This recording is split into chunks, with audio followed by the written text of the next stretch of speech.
नमस्कार दोस्तों, हमारी आज की कहानी का नाम है तोहफा। शालिनी जी आज सुबह से ही बहुत परेशान थी। कभी इधर उधर घूमकर अपनी परेशानी कम करने की कोशिश करती, तो कभी बरामदे में ही पड़ी कुर्सी पर बैठकर उनका यूँ बार बार इधर से उधर घूमना। प्रमोद जी, जो कमरे में बैठे समाचार सुन रहे थे, ज़्यादा देर नज़रअंदाज ना कर सके। पहले उन्होंने अपने बेटे विपिन से जानने की कोशिश की, मगर जब नहीं पता चला तो खुद ही कमरे से बाहर शालिनी जी के पास आकर बैठ गए। उन्हें बाहर आए हुए करीब 10-15 मिनट हो गए थे, मगर शालिनी जी का ध्यान उन पर था ही नहीं। हार कर उन्होंने खुद ही उनसे उनके परेशान होने का कारण पूछा, जिस पर उन्होंने कहा कि सुबह ही समधन जी, बेटी ज्योति की सास का फ़ोन आया था। दामाद जी का पहला जन्मदिन है शादी के बाद, तो सब लोगों को बुलाया है। खूब धूमधाम से मनाया जाएगा। सभी रिश्तेदार इकट्ठे होंगे उनके। इतना सुनते ही प्रमोद जी ने खुश होकर कहा, तो इसमें परेशान होने की बात क्या है? ये तो खुशी की बात है, जो हमारे दामाद जी का जन्मदिन है और हम सबको वहाँ बुलाया गया है। इसी बहाने सबसे मिलना भी हो जाएगा। अरे आप समझ नहीं रहे, वे लोग कितने पैसे वाले हैं, उनके सभी रिश्तेदार भी कितने अमीर हैं। वहाँ हमारी बेटी है, ऐसे घर में बिना कुछ लिए तो जाएंगे नहीं। सबके लिए कुछ ना कुछ तोहफे तो ले जाने ही पड़ेंगे, पर हम लोग उन लोगों जितने तो पैसे में नहीं, और अभी ही शादी की है बेटी की, तो इतनी जल्दी कैसे कुछ भी करें। मुझे तो बस यही चिंता खाए जा रही है। आखिरकार वहाँ हमारी बेटी की इज्जत की बात है, ऐसे खाली हाथ तो नहीं जाएंगे ना। मायूस होकर शालिनी जी ने कहा, तो ठीक है, फिर मना कर देते हैं और नहीं जाते हैं। नहीं नहीं, ये क्या कह रहे हैं आप? समधन जी ने बड़े प्यार से बुलाया है, और पहली पहली बार कोई कार्यक्रम हो रहा है शादी के बाद, तो यूँ मना करते अच्छा भी तो नहीं लगता, शालिनी ने कहा। प्रमोद जी ने शालिनी के कंधे पर हाथ रख उन्हें कहा, तुम बेकार ही इतनी परेशान हो रही हो। देखो, दामाद जी के और उनके पापा के कपड़े या तोहफे विपिन देख लेगा। समधन जी और ज्योति के लिए तुम कोई अच्छी सी साड़ी देख लो, और तुम बेसन की मिठाई और ना जाने क्या क्या इतना स्वादिष्ट बनाती हो, तो वो बना लेना। देखना अपनी ज्योति और समधन जी सब कितने खुश होंगे। प्रमोद जी की बात सुन शालिनी को थोड़ी तो राहत मिली, मगर अभी भी उनके अंदर डर था, कहीं उनके लिए तोहफे ना किसी को वहाँ पसंद आए तो। आखिर वो तो मध्यम वर्ग की थी, और बेटी के घर वाले इतने ऊंचे रईस खानदान के।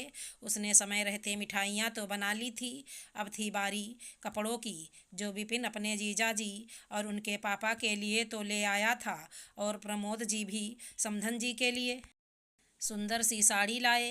वो साड़ी उनके लिए तो बहुत महंगी थी, मगर समधन जी को पसंद आए ना आए इसका अंदाज़ा नहीं था। ज्योति के लिए उन्होंने खुद ही एक साड़ी पर अपने हाथों से कुछ समय पहले ही कढ़ाई की थी। दिखने में वो साड़ी बहुत सुंदर लगती थी, इसलिए रख ली बेटी को देने के लिए।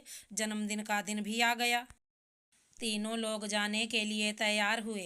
शालिनी ने अपनी सबसे सुंदर साड़ी पहनी, जो उसने अपनी बेटी ज्योति की शादी में पहनी थी, वहीं पहन तैयार हुई। ऑटो में बैठ तीनों लोग पहुँचे अपनी बेटी के घर। सामने बड़ा सा महल जैसा बंगला, बड़े बड़े दरवाजे, पूरा घर दुल्हन की तरह सजा था। कई गाड़ियाँ खड़ी थी, मेहमानों का आना लगा हुआ था। सकुचाते हुए शालिनी अंदर घुसी। प्रमोद और विपिन बाहर ही, जहाँ सब घर के पुरुष नाश्ता और बातें कर रहे थे, वहीं अपने समधी जी के साथ खड़े हो गए। शालिनी अकेले अंदर घुसी तो चारों ओर सिर्फ अपनी बेटी ज्योति को ही ढूंढ रही थीं। इतने में समधन जी ने हाथ पकड़ उन्हें अपने साथ अपनी सहेलियों और बाकी मेहमानों के पास मिलवाने के लिए ले गईं। सबसे मिलने के बाद शालिनी ने हिचकिचाते और सकुचाते हुए अपने हाथ में लिए तोहफे समधन जी को पकड़ाए और कहा, ये कुछ तोहफे आप सबके लिए लाई हूँ, और ये मिठाइयाँ भी। आशा करती हूँ आप सबको पसंद आएगा। हाथ जोड़कर शालिनी ने कहा। समधन जी ने शालिनी के हाथों को पकड़ते हुए कहा, ये कैसी बातें कर रही हो आप? हमें इन सब तोहफ़ों से बड़ा तोहफ़ा तो आप पहले ही दे चुके हो, जो बहुत ही कीमती है, या यूँ कहूँ कि वो अनमोल है।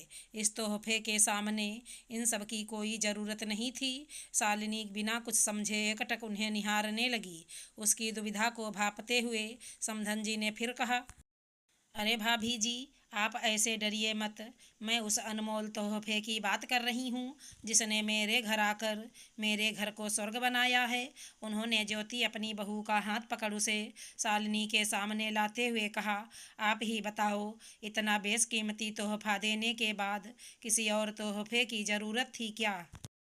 इतनी संस्कारवान और गुणवती बहू मिली है मुझे। अब मुझे किसी और तोहफे की ज़रूरत नहीं। अगर आप ये सब नहीं भी लाती तो भी मुझे बुरा नहीं लगता। इतना सुनते ही शालिनी की आंखों से आंसू झरझर गिरने लगे और छाती गर्व से फूली नहीं समा रही थी। आज उन्हें अपनी बेटी पर गर्व महसूस हो रहा था। साथ ही अपनी समधन जी के ऐसे विचार सुन मन ही मन प्रार्थना कर रही थीं कि जैसा ससुराल उसकी बेटी को मिला है वैसा सबको मिले। माता पिता अपने कलेजे के टुकड़े को जीवन भर पाल पोस कर बड़ा करते हैं और एक समय बाद उसे किसी और के घर आंगन को संवारने के लिए भेज देते हैं। धन्य है वो हर माता पिता जो अपने दिल पर पत्थर रख अपने जिगर के टुकड़े को अपने से दूर करते हैं। उस पर भी अगर ज्योति जैसी ससुराल मिले तो सोने पे सुहागा, नहीं तो मांगने वाले तो नाना करते करते सब कुछ ले लेते हैं और जिस बेशकीमती धरोहर को अपने घर लाते हैं उसकी भी इज्जत नहीं करते। अगर कोई हमसे छोटी सी भी चीज़ मांगता है तो देने में हिचकिचाते हैं, मगर वहीं अपने ही एक अंश को खुशी खुशी जीवन भर के लिए सौंप देते हैं। भला इससे बड़ा तोहफा कोई किसी को क्या दे सकता है। अगर हमारी कहानी पसंद आई हो तो चैनल को लाइक शेयर सब्सक्राइब करें। राधे राधे दोस्तों।